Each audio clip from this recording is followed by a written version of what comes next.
Hey, what's going on, guys? Archer Mark here, back with another Star Wars action figure review. I have this figure again from the Vintage Collection, also from what has been known as the last wave of the Vintage Collection, as it's going on a little bit of a hiatus. And picked up a duplicate of this figure, and that is the Clone Wars realistic version of Ahsoka Tano. Cool figure. Some things I'm not crazy about. I got this and another one of the Obi-Wan, which will be my next review. I wasn't high on reviewing these figures because I really like them on the card back. I think the card backs are really cool. Again, you'll see that, and with the Obi-Wan. But I managed to pick both for around $10 each on Amazon, duplicates of these. So I figured I'll go for it. It was a good price, so though I'd give these figures a review. Because I'm not crazy about these realistic versions as far as the head sculpts. Just something about them. But anyway, so I have two of these, so we'll show you the packaging. And great card back. I love the Clone Wars logo. This is the one I got way back from Entertainment Earth in that case. Unpunched card. There you see the character name, Ahsoka. Interesting that they just put Ahsoka, not Ahsoka Tano. Very cool image. There's the figure. Got usual Kenner logo. Up here again you have the Vintage Collection description, which it has been the same in all the figures throughout this line. So again, if you want to pause the video, feel free to read it. Other figures in this wave, which I've reviewed most of these guys. Okay, same thing with down here. Some of these other guys, Malgus, Starkiller, and whatnot. I think every one of these I've reviewed. Of course, Ahsoka I'm doing right now. Some vehicles that we've seen for a long time on this card back. Usual Hasbro, StarWars.com logo. Okay. There's the card back. Again, very cool image. Here is the figure. Okay. I guess this is the closest we'll ever get to the Season 3, or seeing a re-release of the Season 3 Ahsoka, which I still like. So, basically the same kind of outfit, a little more detail, given it's a realistic style or a realistic version of the character. Well, all the little details of her little things on her belt and this little piece here. Got a little bit of soft goods. You have the sort of diamond shaped cutout on the side of her leggings. And you got the boots. And again, you can really see the sort of muscles of her back.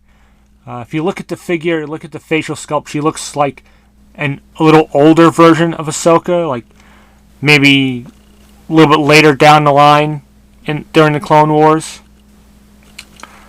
Obviously not based off Ashley Eckstein, who just does the voice. Ahsoka's never in a live-action movie. So what they're basing this on, I'm not sure. It kind of looks like they looked at a girl doing cosplay of Ahsoka and based it on that. Because I've seen pictures, I've seen pictures of a girl doing cosplay as Ahsoka from a Comic-Con or some sort of convention, I'm not sure. It kind of reminds me of this photo. I don't know. And that with the facial sculpt, it just looks odd to me. I'm just not a fan of it. It's just I don't fully understand the point of doing realistic versions of the Clone Wars characters. I don't get it. Accessory-wise, she comes with her two lightsabers, the short range and the long range. Two ignited lightsabers, of course. And then she has the unignited lightsaber hilts. Basically the same, they're neat. Nice sculpting on there. And there's the other one. Very cool. They do have pegs, and there are peg holes on the belt, but they really don't fit in too well. So it's really hard to put them in. They don't stay in too well. So that's one negative thing. along with the head sculpt. Articulation, pretty standard now for vintage collection figures. You have a bulge on your neck, bulge shoulders, bulge elbows, swivel wrists, swivel waist, swivel hips, bulge knees, and bulge ankles. So nothing new there. It's a good-looking figure. Again, just the facial sculpt, just something about it bothers me. It's nicely detailed, and the articulation and the lightsabers, and it looks cool. It'll look good with the Obi-Wan and the Anakin if you have them.